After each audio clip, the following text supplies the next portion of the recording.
여러분, 뭔가 잘못됐을 때 여러분은 가장 먼저 어디를 보시나요? 나를 보시나요? 아니면 주변을 보시나요? 사실 솔직하게 말하면 대부분은 주변을 먼저 봐요. 저도 그랬거든요.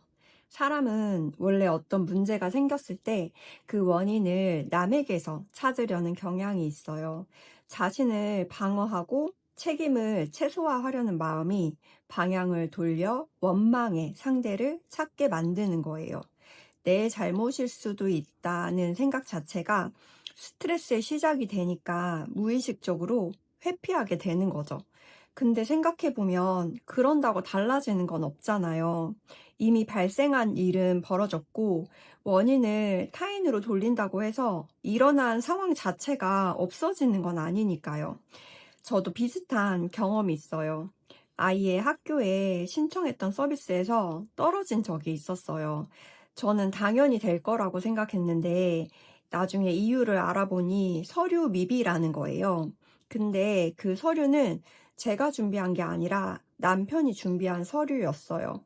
발행 일자가 3개월이 지난 서류였던 거예요. 이것 때문에 1년의 계획이 틀어지는 상황이었어서 처음에 당연히 당황스러웠어요. 남편에게 왜 제대로 준비하지 않았냐고 물어봤어요. 그래도 최대한 차분하게 물어보려고 했는데 그 미세한 어감에서 원망의 뉘앙스는 충분히 느껴졌을 거예요. 그러니까 남편의 대답도 고울 리가 없잖아요. 내가 말을 제대로 안 해줬다는 거예요. 그러고 나서 기억을 제가 거슬러 올라가 보니 남편이 분명 저한테 물었던 게 생각이 났어요. 그때 그거 그대로 내도 되지?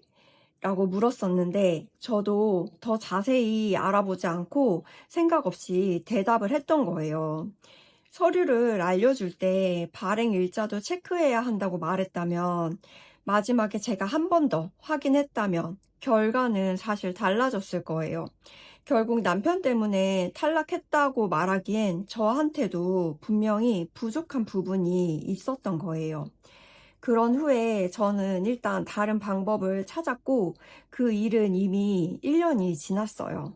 만약에 제가 두고두고 남편을 탓하고 만나는 사람마다 이 탈락 이유를 남편이 서류를 잘못 준비했기 때문이야 라고 말하고 다녔다면 제 마음은 잠깐은 편했을지 몰라도 남편은 기분이 좋지 않았을 거예요.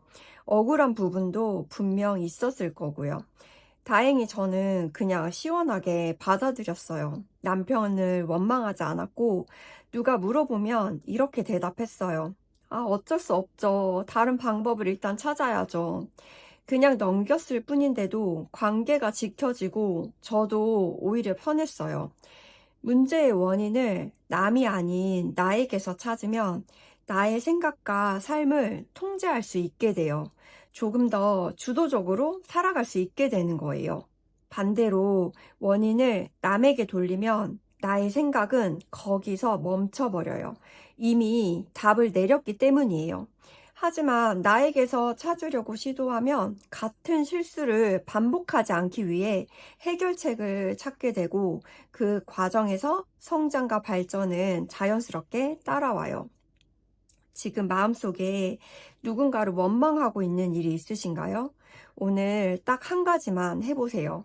그 상황에서 내가 다르게 할 수 있었던 것이 단 하나라도 있었는지 조용히 생각을 해보는 거예요. 그러면 이거는 나를 더 단단하게 만들어 줄 수 있어요. 문제의 원인을 나에게서 찾는 순간 그 문제를 해결할 힘도 함께 생기거든요. 꼭 기억해 주세요. 원망은 그 순간을 편하게 해줄 수 있어요. 하지만 나를 성장시켜 주지 않아요. 문제의 원인을 나에게서 찾는 순간 그 문제를 해결할 힘도 함께 생긴다는 걸.